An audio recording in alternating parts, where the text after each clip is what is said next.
try to act like really unnatural, like how you not how you normally act at all, but like feel the pressure of being recorded. I'm the most self-aware person in the universe, Sylvan. Like, being recorded, I'm basically already always being recorded. That's an interesting take, actually. Alright. So what did you do since last time? Oh, the circles are new. there's circles, there's 2 colors of circles. I thought that adding more diversity in that way would make it more fun. It's a thrill ride. This part hasn't changed. No, so I had to do a ton of optimization stuff because I plugged it into a database and it had 6,000 tables and it just went kaput. It wouldn't even load. It was like crashing out because I have a bunch of recursive stuff and the stack was getting exhausted and then I was getting 1 FPS and it was, so I just had to do, like, I've had to be so ridiculously clever to get all the stupid rectangles out of the screen. Is this like a big database? This is a small one, so I created this hard one, which is actually hard. Oh shit! That's like it's like when you, in your childhood, you'd /fill Minecraft TNT blocks and make like a huge thing, and then see how many I could take. You see, I had Pocket Edition, so I could never get that experience. I did too. They added that at a certain point. I was a Pocket Edition must kid. Must have played Minecraft pretty recently, bro, because I don't. You were back in the day when they had another reactor core and. Yeah, that was so cool, dude. Oh my god. Yeah, someone will relate to that in the audience. Everybody, what do you mean it's Minecraft? All right. No, so what I had to do, like, so you have all these freaking things, too many to draw, so I have to have, like, I call it an idiot tree. It's a quad tree, but I don't know how to make a quad tree, so it's actually 2 binary trees, like, stacked on top of each other. Isn't that like exactly what a quad tree is? No, because the quad tree, every node has 4 quadrants, but this, you just have to traverse. I don't really understand. Like, it seems to work well enough, but I feel like it's in a different complexity class than the quad tree. Because like the quad tree, it splits everything into rectangles, and then it's like logarithmic to get there. But with the idiot tree, it's the first B tree is the x-axis, so you have to go over every x-axis, and then it's the y. So I guess the idiot tree is linear actually, but it works out well enough because there's a minimum size of rectangles that's pretty big. Okay. But yeah, that's kind of... Do you actually want to talk about do you have like a sales pitch of this that you've practiced at all for when you sell it and become a billionaire at 23? Okay, so imagine that your database isn't this stupid, like, invisible thing that you have no idea what's inside of it unless you type in select star from schema.tables and then select star from information schema.columns, and your SQL interaction thing isn't just constantly laggy, it doesn't constantly forget what you're doing, and you have to like re-find it again. You don't have to like type top 1000 and then top 10,000 when you don't have enough. You don't have to type top at all. Like, I don't know, dude. This is like such a big area of failure of modern software. Like, all of our database tools are garbage. Even the cloud ones are garbage. It's like, sure, they're fast, but I type in this query and then I run it, and then I don't, like, if the query takes 10 minutes, it doesn't even tell me what the output schema of the table is until it's done 10 minutes later. Like, every time I do anything with large files, I have to wait at least 10 seconds for it to come back. So I'm just constantly reaching for my phone to go on Twitter or whatever, you know? It's like every single thing I do, there's a 10-second latency. And it's just like that shit stacks up and it's ridiculous. Like, this should be a video game. You mean latency between the query coming back, not pulling up Twitter? Because you could like render, you could have a simulated phone that auto pops up. Well, right, yeah. I had that during COVID in high school. Which could minimize the time between those two things, but like it's so silly that I have to wait at all. Like, after I press a button, this is so vague. Like in pandas, when I'm iterating on, I loaded XML, or I loaded a CSV file, and then I load a second CSV file, and I wanted to put them together, and the tooling was just so bad. Like, because it had to, it's a 1 gigabyte CSV file, so I have to wait for it to load the entire CSV file every time I run the Python, and then I have to wait for it to load the second gigabyte thing, and then it's like, oh, sorry, your syntax is wrong below that. And then I have to wait again. Wait, can't you cache certain runs? Like, don't they have a... So I have to make my own fucking caching layer on top of Pandas, because it's so dumb. And even with that, so that caches it so I'm not reading the CSV from like SFTP, I just make a local copy with my cache. But then it still has to read the entire CSV file again, which is a gigabyte. Like, don't read the thing. Stop. There's not a way to see I haven't found one, no. It, like, you can't just like have metadata objects and then do stuff on the metadata with types and whatever. Yeah. Like, it should all be instant. Like, it should just be like, okay, I'm doing stuff, and then I'm going to do this transformation, that transformation, and it's just type checking. Yeah. And then when I ask for it, it actually does all the work. So I'm not just constantly waiting for it to read stuff for no reason. So you've got, can this thing support CSVs as well? No. So far all this is I just want to be able to see what's in the database. Wait, show like a reasonable looking example of this. Alright, so I don't have a reasonable looking thing because I'm messing with the graph layout right now to make everything less tangly and dumb like it looks here. But this is the OMOP medical schema. This is how people do medical research on de-identified patients for the most part. And I've layered out. Oh, that's sick. So like I've done a bunch of things here to make this sensible. Like usually if you're on a program, all you get is just this list of tables, and then it's like this shit where it's like, oh, this is a table, and then you click to the next table and the next table, and you have to like remember in your head what all of the things are so that you can like reassemble it in your mind, which I just think is the silliest thing ever. Like, why can't it just show me all the tables?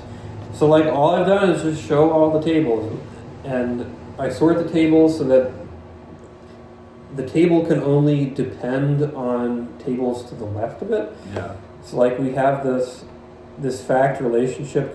OMOP has like the most obscure things in the universe. All right. So like we have a person, right? That's a real thing. Sure. And then we have a death event. That's a real thing too. So like death is defined in terms of like it references person. So it's to the right. Yeah. So when I'm learning the schema, like I just start on the left, and it's like OMOP is still very confusing, but it's like there's this thing called concept. What? I know, it's terrible. So like there's a concept, and it's like doesn't relate to reality at all. No, it doesn't. But like imagine it started here. It'd be like, okay, I can understand person, and it wouldn't reference concept because a person is just a thing. And then I'd be like, okay, so death relies on person. Now I understand what death is. And I can read left to right. This is like, oh, well, like... And death is a concept. No, death... So there's like types of death apparently, and then there's causes of death. And like, say I get hit by a bus, there's something in the concept table for being hit by a bus. They just have every possible... It's kind of an ontological problem. It is, it really, yeah. But so like, there's not just the concept of being hit by a bus, there's the concept for the vocabulary that contains being hit by the bus. Because, so like in medical world, there's all these different competing coding standards for things. So like there's the diagnosis of being hit by a bus. And it's like, so there's this well, it's like you go to the hospital, the doctor looks at you and they say yes. Damn, yeah. Hit by bus. And then they have to put that in the computer for everybody to steal your data. So yeah, also they know to sell you anti-bus getting hit by devices. Right, yeah, market, yeah. You gotta make the world a better place. So it's like, but they can't just write down hit by bus, because then all the researchers are gonna come along. The first doctor will have written hit by bus, and the second doctor will have been written like... Right, dynamic types. Bus hit. Well, it's just all these strings that only have semantic meanings. So there's all these companies and governments that come along and they're all like, okay, we're going to sell this vocabulary. So like SNOMED is a vocabulary, where it's just a list of codes coupled with descriptions of what they represent. So like hit by bus might be number 71562 or whatever. And the doctor searches through their thing for the SNOMED code, and then they send the SNOMED code instead of the description of hit by bus. That's kind of weird. Why would they ever do that? because there's like so much data, and you can't like it's very useful later on for research. Because like you're doing research, you can't like. I guess that makes sense. You know, you can't deal with that. You just be there all day, figuring out all the different ways somebody articulated being hit by a bus. And it's like, oh, hit by a bus, left artery, hit by a bus, left artery, upper. You know, they have like, they always have 5 commas in like what part of the body got hit by the bus first. Right. Yeah. So like there's the SNOMED vocabulary, and then there's the ICD-10 vocabulary, and there's LOINC, and there's CDC, race and ethnicity vocabulary, and there's, like, I could keep going on. There's a lot of proprietary ones. Those are all opened by the government. But there's a lot of overlap between them, and it's super annoying. But so the point is, there's the code, and then there's the vocabulary the code belongs to. And there's multiple vocabularies, so we have to have twice as many things pointing to other things in this database. Like, if there was only one coding system, we could have just said, hey, cause of death, concept. And we wouldn't even have to have concepts. We could just say cause of death and put it in the code. Yeah. But we don't. So part of the reason for all this nonsense is that like the cause of death points to the concept table, and then also there's like cause of death hit by bus, which might be a parent of a child concept called hit by bus in the front of your body, you know, or hit by bus in the back of your body. Yeah. And you can have this hierarchical nonsense of how you were killed. And then like outside of that hierarchy, there's like cause of death, but there also might be like diagnosis of asthma, you know, and they try really hard to make everything organized. So like there's concept, and you can see here that there's like concept class, which is also, oh, that's a separate concept. So concept class is a table outside of concept. Yeah. And it has a class has a name, and this might be like diagnosis or procedure or whatever. And the concept class is a concept, and it's really annoying. It's really silly. But by having this nice structure, what you can do is like find equivalents between different things. Yeah. And like you can break them into domains. You can find parents and children, and it's like when you're a researcher and you like spend a lot of time thinking about this, it's very nice. Right. Yeah. What other features should we showcase here that are like potentially novel or interesting? There's really not any. Like, I started doing this, like, I've just been getting my ass kicked trying to get a graph that looks at all good out of these things. You wouldn't believe, like, I read all these research papers about packing circles and, like, untangling things. What's the, oh, you got a command palette. Well, I have a search. You know. That's a command palette. It pops up in the middle and it's, like, 2/3 of the width. Yeah, it's like, palette. It's only one tall, so you can tell it's really serious. Like, there's not going to be any AI in this. Yeah. Like I can look, and it doesn't even look in a different thread, so it freezes the UI. I love the terminal output you got there. And then you can go to the thing. The tech stack is React Native, or? Well, so I used Flutter, and then I thought I didn't really have enough like dynamic polymorphism, so then I actually like have a nested web view that I put React Native in. That's good.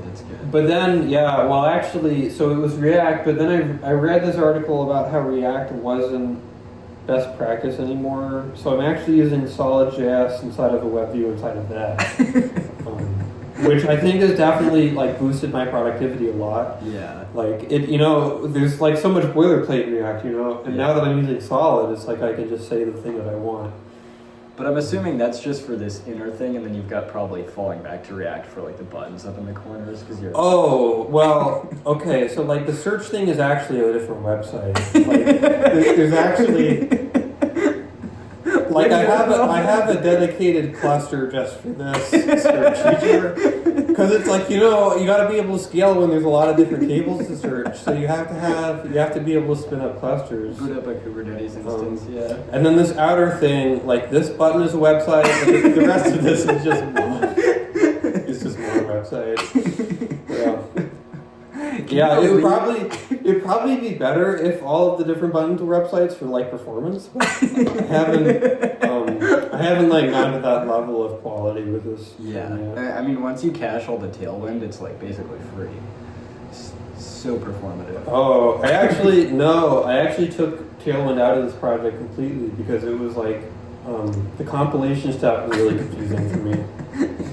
Yeah, their docs have like 5 steps. I'm not trying to do all that. Yeah, dude, it's like, why am I trying to compile? Like, TypeScript is enough for me. Yeah. What's the next feature you're trying to? Well, I guess getting the grid actually works. I just gotta untangle these nodes so they're not crossing all over each other. Yeah.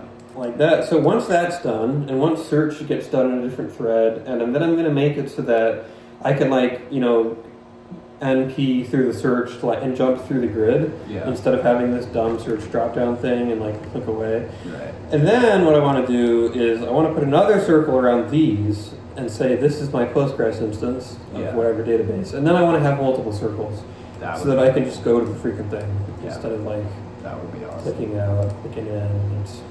So once and then there will be very little clicking, and I'll be much happier at work.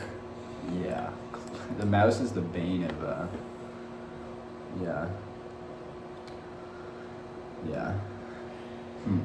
Yeah, and then next, I think I'm going to go with maybe reading CSV files over SFTP or just from the file system and putting them in here. That would be cool. It's I'm not sure how much benefit I'm going to get because I can't do the connecty things because I don't have foreign key information. Yeah. But I'm curious how the code looks now for organizing these things. It's oh, Rust reveal. It wasn't actually it was all along. It's not even compiling WebAssembly, guys. It's just a program. I'm just making you show this because I know someone's gonna roast you for something. Someone's gonna pause and read through and be like, "That's actually not best practices." Yeah, look at all these unwraps, guys. Where do I even start with this? All right, it's my data model is I have a list of tables and a list of foreign keys that I get from ODBC. Okay. And then in a different thread, when I press Control L here, you see it does it really fast. It's too performance. Yeah, see, it's laying out the tables because it takes a while when you have so much nonsense going on. Well, the UI is very nice. It's ugly, but in a good way. Yeah. It's ugly but you know it works. So I have all the tables, and then I push out a progress thing, and I have some debug. I got to put that into a global somewhere. Yeah, it was really tricky and weird, and there's layers to it. So the first thing I do is I split up all the tables I have into disjoint groups by foreign key. Yeah.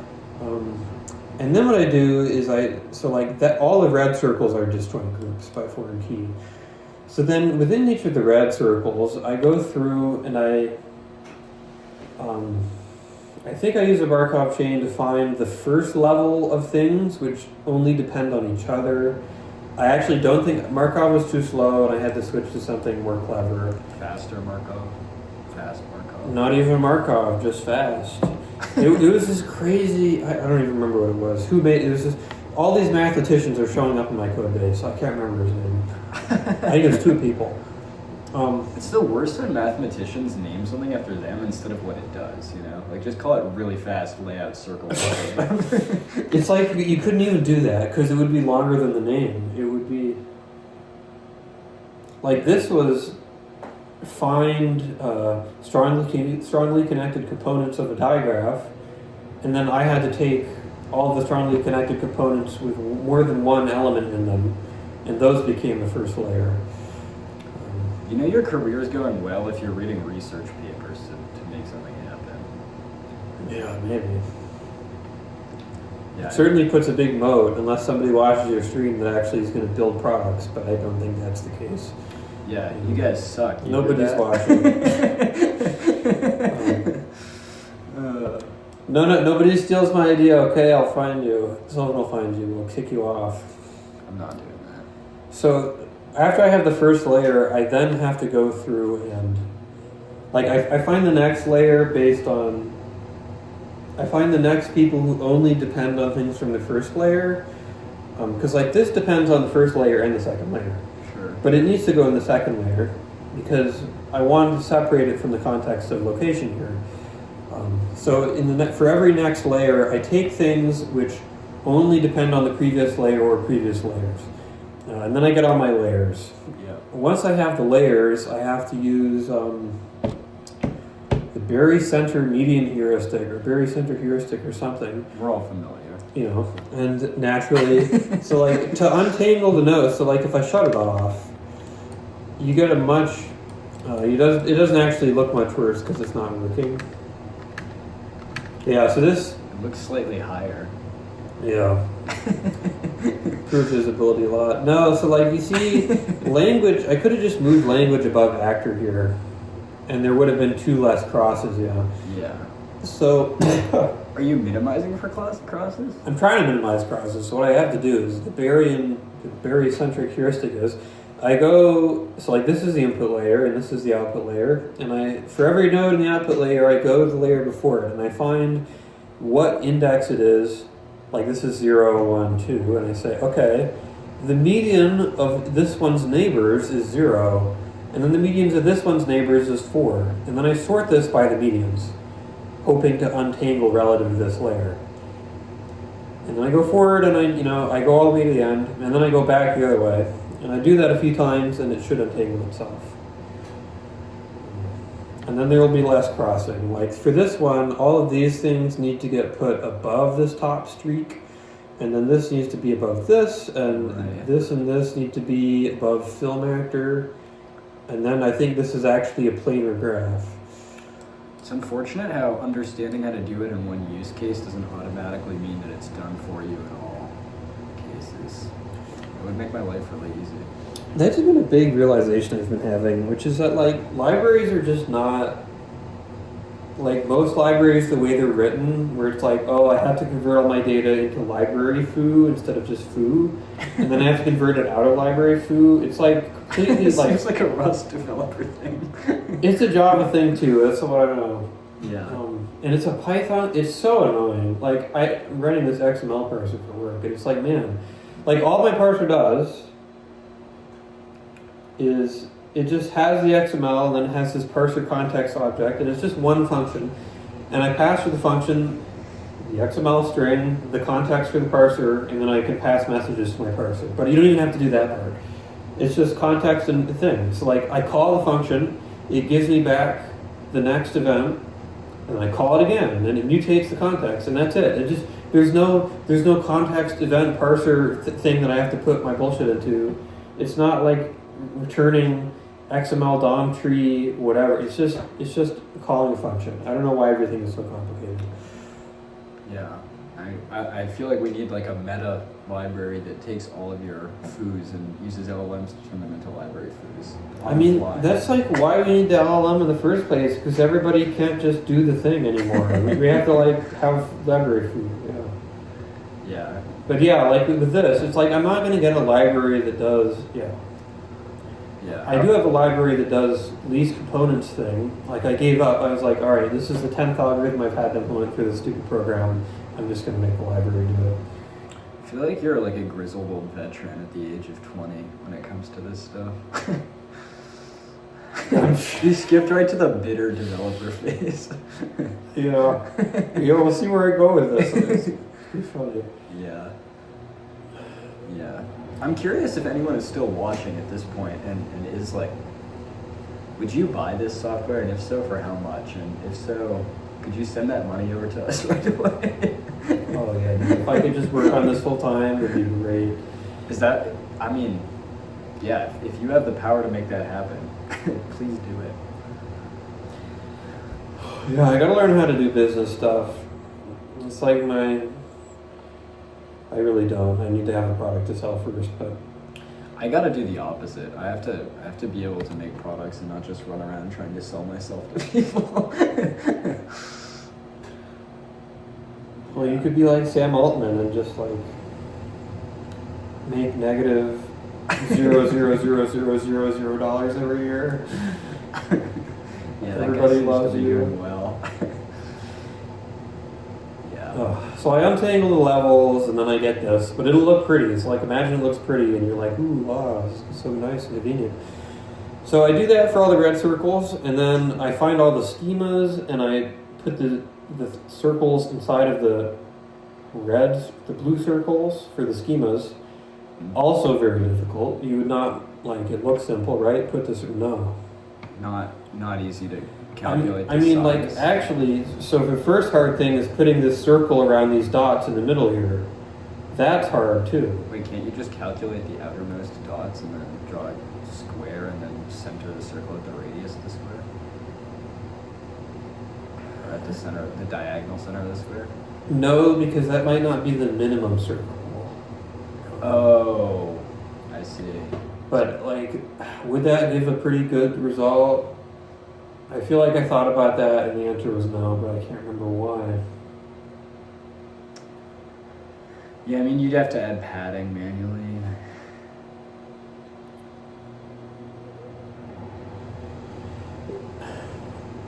Yeah. I don't remember. But so there's this algorithm called Welzel, W-E-Z-L-Z. This French guy came up with it.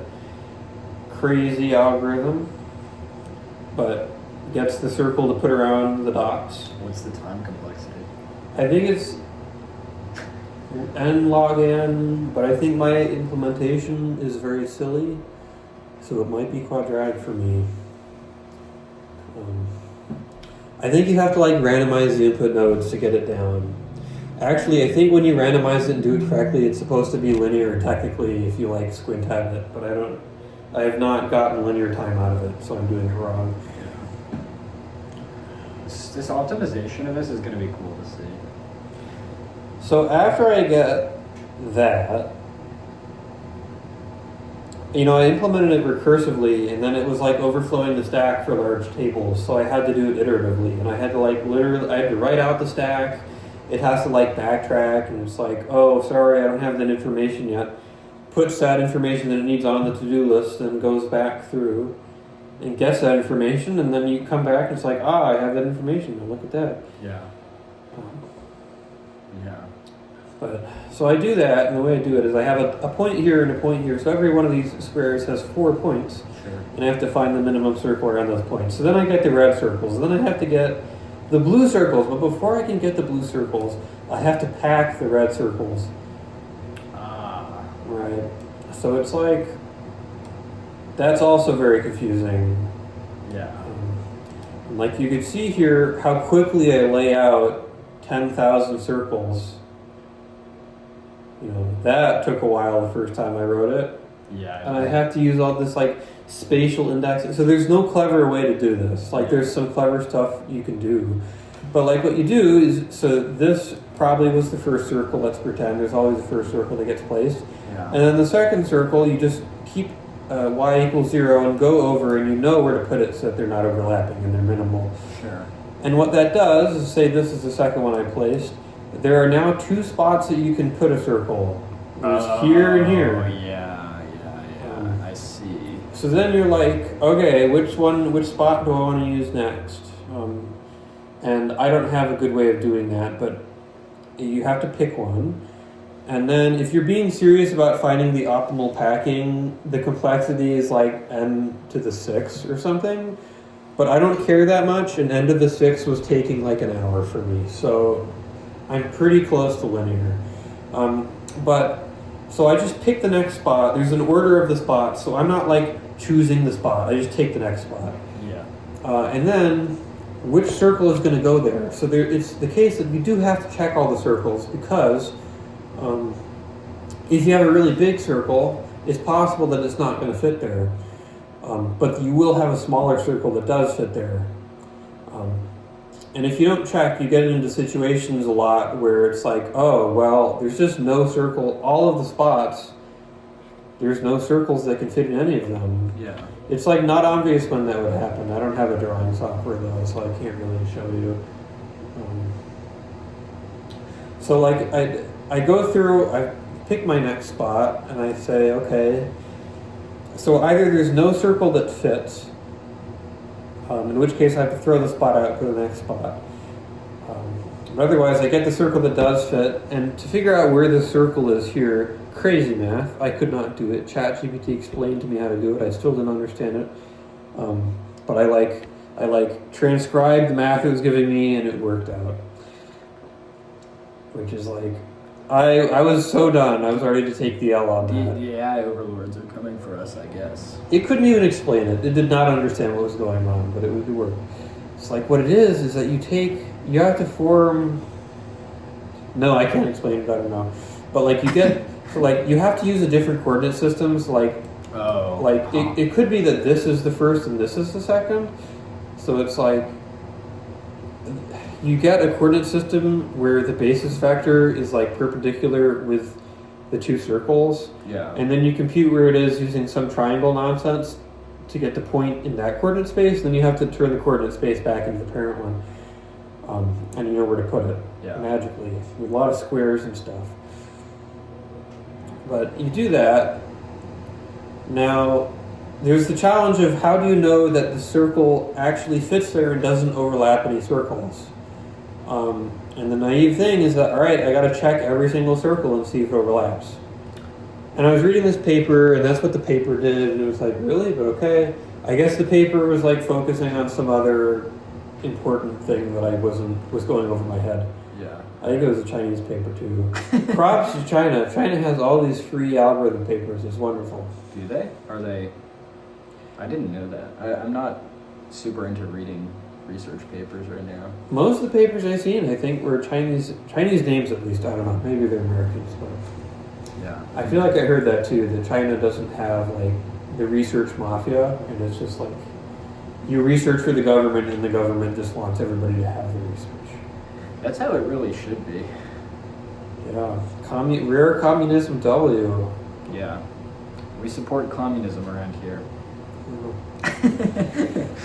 Yeah. So it's like, now you can do something more clever than checking all the circles. The big O complexity of this isn't actually any better, but what I did was, I have a triply nested B tree. No. This is called multi-level spatial indexing. That's what I say when I want to sound smart. But it's like the first level of the B tree is I put the radius of the circle into buckets. So when I'm checking if a circle can be placed there and it interacts with anything, I go through every radius bucket. And then for every radius bucket, it's like, okay, this is the X range that the circle is in, and then the Y range that the circle is in. And I can tell using the radius which of those ranges I need to check. And I can eliminate a lot of them. Yeah. So I only have to check. Like I think when I placed this one and I was doing it, this only had to check 4 circles or something. Okay. And this, it was only 4 circles per. It was very nice. Yeah. Before I realized what it was doing, it was like, oh no, I'll get to that. So yeah, I have to check that. And using the spatial index, I only have to check like 4 circles. And when there's many circles and they're not all the same size, the complexity is going to degrade a lot, in which case I will have to stop using that approach, because that approach is not the correct approach. Like the actually better thing, I think it's called an R tree or an R star tree or something, where it's like you can very cleverly arrange, partition everything, and actually get linear or logarithmic time for lookups. But it was so hard, and I was reading the Wikipedia page, and there was like 7 variants, and they were all... Yeah. Wikipedia math is kind of brutal. Yeah. So you gotta check, and then once you find a circle that doesn't fit in the spot, you put it there, and you move on.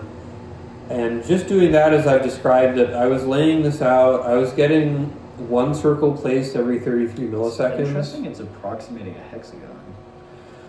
Yeah, that's because it's just taking the next one all the time, and all the circles are pretty uniform. Yeah. So it is just going around. And then there's like a weird sub-hexagon within there. Right, so the actual seed is in this sub-hexagon, and then it placed this one, and that fucked it up. And you can see all around it, it like did not use any of these spots. And it built the hexagon around it, and like crystallized as it... That is really cool. You couldn't fit any circles in these little areas. Yeah. What was I saying?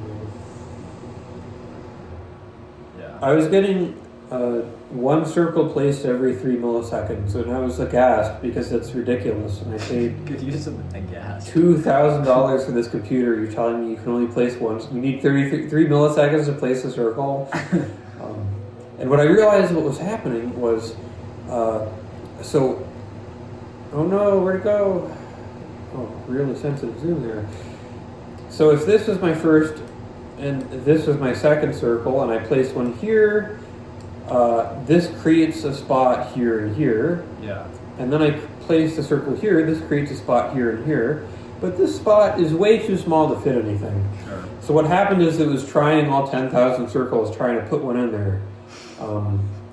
Unsuccessfully. So I added a minimum circle size in an early escape, and that got me down to like a reasonable number of milliseconds per circle. Yeah. Which was 0. But Yeah. much faster. So now now it only takes like 3 seconds, and in release mode, it takes like 0 seconds, which is the correct, Wow. pretty correct. Yeah. But no, first time I tried this out, it just was not going to do it. And it's honestly, it's still very slow, and I'm kind of disappointed.